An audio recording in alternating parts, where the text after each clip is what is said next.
Hello everyone, this is Seema Singh here. आप सभी का द स्पेशल एजुकेटर चैनल पर हार्दिक स्वागत करती हूँ।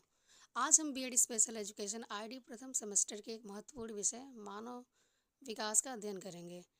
इस यूनिट में हम मानव विकास का अर्थ, उसकी विशेषता, विकास के सिद्धांत, मानव विकास की अवस्थाएं तथा उनको प्रभावित करने वाले कारकों के बारे में जानेंगे।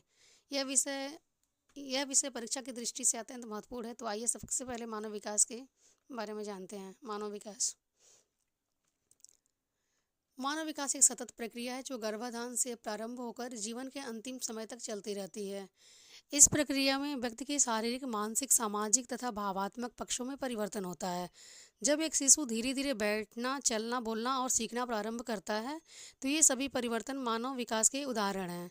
अर्थात व्यक्ति के जीवन में होने वाले क्रमबद्ध परिवर्तनों को मानव विकास कहा जाता है।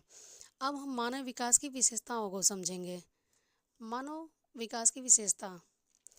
मानव विकास की कई महत्वपूर्ण विशेषताएं होती हैं। पहली विशेषता यह है कि विकास एक सतत प्रक्रिया है जो जीवन भर चलती रहती है। दूसरी विशेषता यह है कि विकास क्रमबद्ध होता है और एक निश्चित दिशा में आगे बढ़ता रहता है। तीसरी विशेषता यह है कि व्यक्तियों में विकास की गति सबके में समान नहीं होती। चौथी विशेषता यह है कि विकास समान से विशिष्ट की ओर होता है। इसके अतिरिक्त विकास के सभी क्षेत्र एक दूसरे से जुड़े होते हैं। अब हम विकास के सिद्धांतों को समझेंगे। विकास के सिद्धांत। विकास कुछ निश्चित सिद्धांतों का पालन करता है। विकास निरंतर चलता रहता है और कभी रुकता नहीं है। विकास सामान्य से विशिष्ट की ओर बढ़ता है। विकास सिर से पैर की ओर होता है, जिसे सेफेलोकॉर्डल सिद्धांत कहा जाता है। इस प्रकार विकास केंद्र से बाहरी अंगों की ओर होता है, जिसे प्रॉक्सिमोडेस्टल सिद्धांत कहा जाता है। प्रत्येक व्यक्ति की विकास की गति अलग अलग हो सकती है। अब हम मानव विकास की अवस्थाओं को समझेंगे। मानव विकास की अवस्थाएं। मानव विकास को विभिन्न अवस्थाओं में विभाजित किया गया है। सबसे पहले शैशव अवस्था आती है, जो जन्म से लगभग 2 वर्ष तक होती है।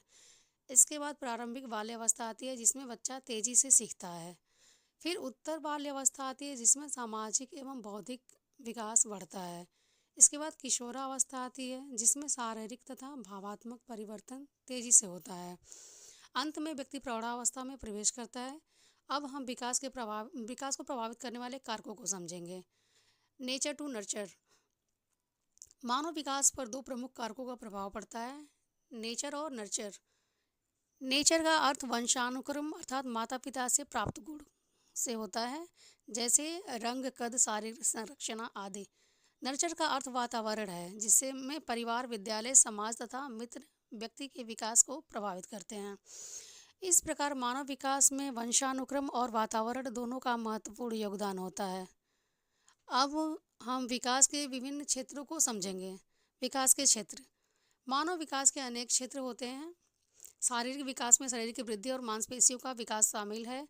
संज्ञानात्मक विकास में सोचने, समझने और समस्या समाधान की क्षमता आती है। भाषा विकास में बोलना, सुनना तथा भाषा का प्रयोग करना शामिल होता है। सामाजिक विकास व्यक्ति को समाज के साथ समायोजन करना सिखाता है।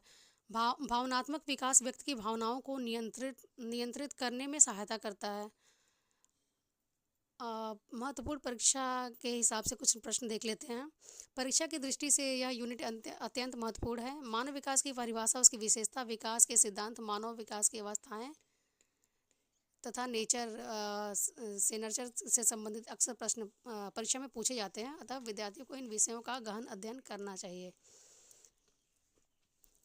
आज की इस वीडियो में हमने मानव विकास के अर्थ, विशेषताएं, विकास के सिद्धांत, मानव विकास की अवस्थाएं, नेचर से नर्चर तक विकास के विभिन्न अध्ययनों का क्षेत्रों का अध्ययन किया। यह वीडियो आपको काफ़ी पसंद आई होगी। अगर पसंद आई हो तो इसे लाइक करें, अपने मित्रों के साथ शेयर करें तथा स्पेशल एजुकेटर चैनल को सब्सक्राइब करना न भूलें। धन्यवाद। बीएड स्पेशल आईडी का ये मेरा पहला वीडियो है, जो आप लोग को शायद पसंद आए।